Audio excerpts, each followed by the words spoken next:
Bonjour mes amis, nous voici pour une nouvelle présentation de Plaisir de lire sur les notes musicales de la symphonie numéro 40 en G mineur de Mozart, que vous connaissez très bien. Avant de commencer, je voudrais particulièrement vous remercier pour vos commentaires sympathiques et plus précisément à tous nos followers à qui nous avons voulu faire comprendre que vos petits mots nous touchent particulièrement. Et voilà, aujourd'hui, nous sommes devant vous pour vous présenter un homme. Un homme qui est connu par la place qu'il occupe dans le monde, ou plutôt qu'il a connu dans le monde. Cet homme a fait couler beaucoup d'encre avec les historiens, notamment Jacques de Caunas, J.C. d'Orsainville, Thomas Madiou, et plus précisément, plus près de nous, avec notre député, le député de la Martinique, du nom de Aimé Césaire, qui en a fait un éloge particulier. Et cet auteur, vous le connaissez très bien, c'est l'un des pionniers de la négritude. Voilà, pour bien entrer dans notre sujet, il s'agit bien de notre ami Toussaint Louverture. Voilà, Toussaint Louverture, avec, ayant pour auteur Jacques de Caunas, l'écrivain Jacques de Caunas, qui est très bien connu dans le milieu des grands écrivains d'histoire. Donc, mes amis, pour comprendre Toussaint Louverture, il y a énormément d'ouvrages qui sont écrits à son sujet. On le surnomme d'ailleurs le grand précurseur de l'indépendance d'Haïti. Ailleurs, on le connaît même comme un génie militaire, le génie de sa race, un fin stratège. Et plus précisément, sans pâlir l'image de Talleyrand, qui est connu comme étant le père de la diplomatie moderne, mais il faut noter ceci, que Toussaint Louverture reste le plus grand des diplomates de tous les temps. Au point que certains l'appellent même le Spartacus noir. Et encore plus proche de nous, le Bonaparte noir. Donc, aujourd'hui, nous avons pensé à mettre la lumière, le projecteur sur une partie de l'histoire d'Haïti, un pan de la personnalité de Toussaint Louverture. Il s'agit bien du revivement de Toussaint, le revivement de Toussaint, ce qu'on pourrait appeler une nouvelle renaissance pour lui. Donc néanmoins, pour comprendre l'idéologie, l'homme qui a plusieurs vies dans une vie, il faut néanmoins comprendre sa philosophie, son idéal. C'est de voir la liberté de tous les esclaves et de faire d'Haïti sa patrie, la terre de tous les hommes noirs. Comprenez que Toussaint est né en 1743 sous l'habitation Bréda. Il fut l'un des esclaves de son maître Bayon de Liberta, qui a fait de lui son cocher. Et c'est là qu'il a appris à soigner les animaux, soigner ses pères, les esclaves, les affranchis. Il est aussi connu pour un grand médecin, un grand vétérinaire pour ainsi dire. Au-delà des soins qu'il prodiguait à ses pères. PAIRS bien sûr. Donc Toussaint fut le témoin de pas mal d'événements sur l'île. Il a vu en 1758 la première révolte avec Macandal, qui a malheureusement terminé au bûcher. Il a vu également la révolution, il a entendu plutôt la révolution de 1789 en France. Et un peu plus tard, il a vu avec Boukman et l'insurrection générale des esclaves avec la cérémonie du bois caïman. en 1791. Tout cela a un peu construit sa personnalité, a un peu construit l'homme qu'il est devenu. Il se met en plan, Toussaint se met à l'affût. Il va néanmoins devoir choisir. Mais il attend le moment venu. Est-ce qu'il doit protéger son rang de libre, son rang d'affranchi, en qualité de propriétaire, il faut le dire. Il avait beaucoup de propriétés, également pas mal d'esclaves qui étaient à son service. Et c'est là qu'il a pris goût que la liberté, c'est quelque chose qu'on ne peut pas négocier. Et il a appris également, vous savez que Toussaint était un lettré. Un lettré, quelqu'un qui est cultivé. Et il a pu lire les dépêches, les journaux qui sortaient de la métropole. Et il comprit ce qui se passait dans la colonie. Donc Toussaint a compris ce que ça voudrait dire. Liberté, égalité, fraternité. Et il a été inspiré de tous ces faits-là. Mais il y a un événement particulier qui va l'aider à se mettre en scène. C'est évidemment lorsque le roi de France, Louis XVI en l'occurrence, qui va être guillotiné. Les monarques de l'Europe vont attaquer les Français pour essayer de repousser cette révolution. Pour repousser également en sorte que la Révolution française n'ait aucun impact sur leur monarque. Ils vont attaquer la France et les Espagnols vont profiter également pour entrer dans la colonie de Saint-Domingue, dénommée Haïti bien sûr, afin d'en tirer profit. Et c'est là que Toussaint Louverture va évidemment se mettre en scène. Notre ami Toussaint va voir en ces Espagnols des alliés qu'il pourrait utiliser. Et Toussaint va décider de se mettre au service des Espagnols. Ayant formaté les troupes, Toussaint et les Espagnols vont attaquer les Français. Ils vont les mettre en déroute. Il faut comprendre, c'est que Toussaint, partout où il passe, on le surnomme le libérateur.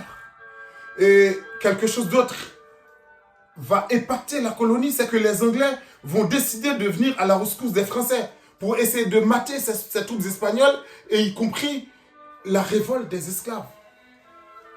Toussaint Louverture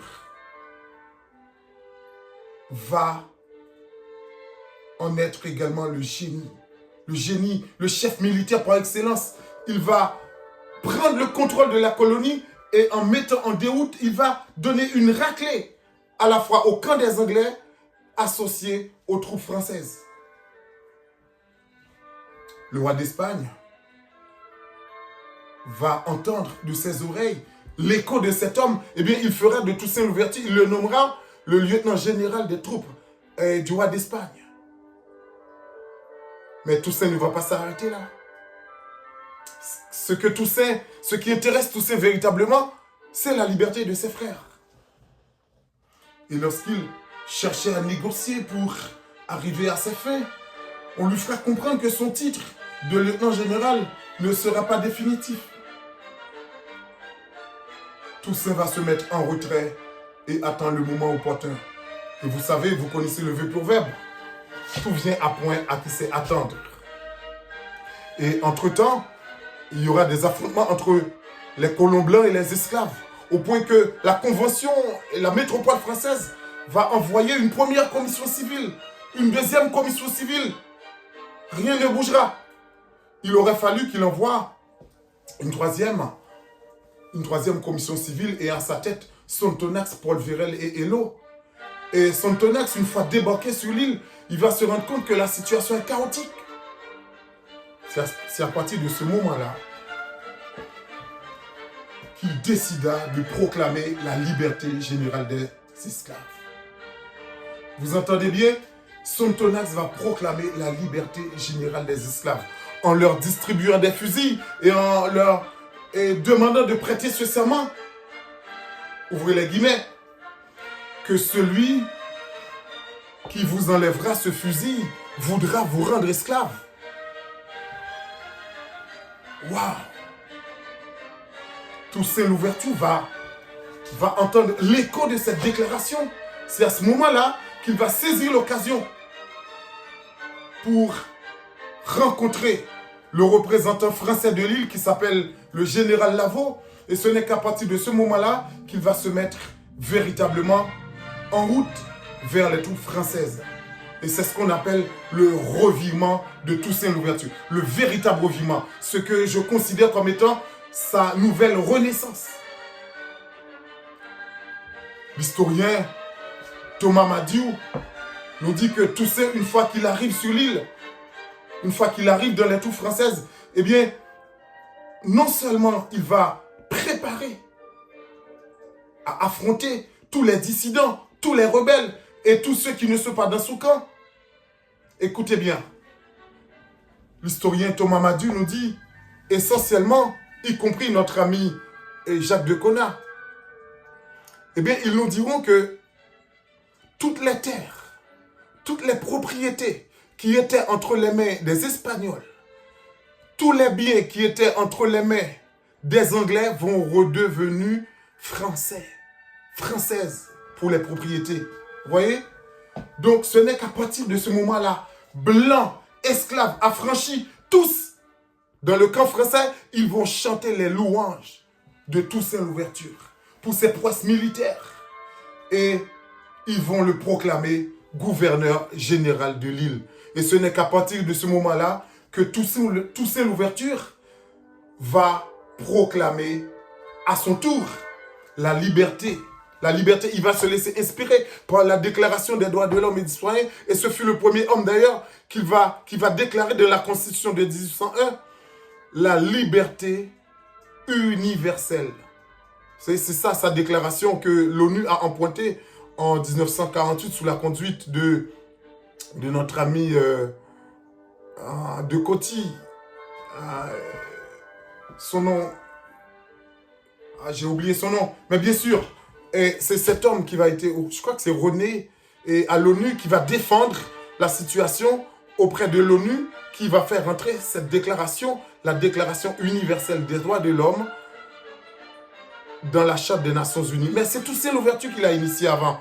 En 1801, c'est lui qui avait déclaré, et dans sa constitution, la Déclaration universelle des droits de l'homme. Et évidemment, il a déclaré que, quel que soit le noir, l'esclave, le blanc, et qui arrive sur les terres d'Haïti, il est dorénavant libre. Mes amis, avant de vous quitter, je voudrais tout simplement vous faire remarquer que le revirement de Toussaint Louverture n'est pas une vassalisation. Le revirement de Toussaint Louverture n'est pas une adhésion qu'on pourrait penser aux forces françaises, à l'armée française. C'est tout simplement un idéal qu'il avait poursuivi. Tout simplement déclarer, proclamer la liberté générale de l'esclave. À un certain moment de la durée, je pense que les Haïtiens et tous ceux qui vivent dans la diaspora, il faudra peut-être penser à faire un jour votre revirement migratoire pour sauver votre pays. Et c'est très important. Un autre aspect, avant de vous quitter, je voulais évoquer également avec vous, c'est tout simplement Toussaint Louverture. C'est quelqu'un qui s'est sacrifié. Et on l'a vu comme ça sur le terrain, on l'a appelé le grand précurseur de l'indépendance, le diplomate de tous les temps, un génie militaire, génie de sa race. Mais il faut comprendre que c'est quelqu'un qui a sacrifié une bonne partie de ses nuits pour s'instruire avec les ouvrages de ses maîtres, en regardant les dépêches, les journaux. Et il a pu voir également la déclaration de la Société des Amis des Noirs, notamment conduite par Lafayette et Mirabeau, et qui exigeait aussi la liberté de tous les Noirs, la liberté de tous les Noirs, des affranchis et de tous les peuples. Donc, ce que je vous demande, encore une fois de plus, c'est que la lecture nous aide également à nous donner des perspectives et à nous donner une nouvelle destinée. Et juste une parenthèse, c'est que Obama Et dans un discours qu'il a fait pendant qu'il était président de la République, vous pourriez le voir vous-même si vous allez sur Google, bien sûr. Obama disait que sa mère l'a élevé seul. Il le réveillait tous les matins à 4h30 avant qu'elle parte au travail pour que Obama puisse faire la lecture. C'est sûr, je ne vous raconte pas de ses devoirs d'école. Non. La lecture. La lecture. Il dit que c'était une exigence, même que ça ne lui a pas fait plaisir, mais plus tard, il a compris ce que sa mère comment sa mère a voulu le construire, a voulu le préparer. Et vous savez quel homme il est devenu. Voilà. Merci, c'est tout pour aujourd'hui. Je vous donne rendez-vous dimanche prochain à 18h et à très bientôt.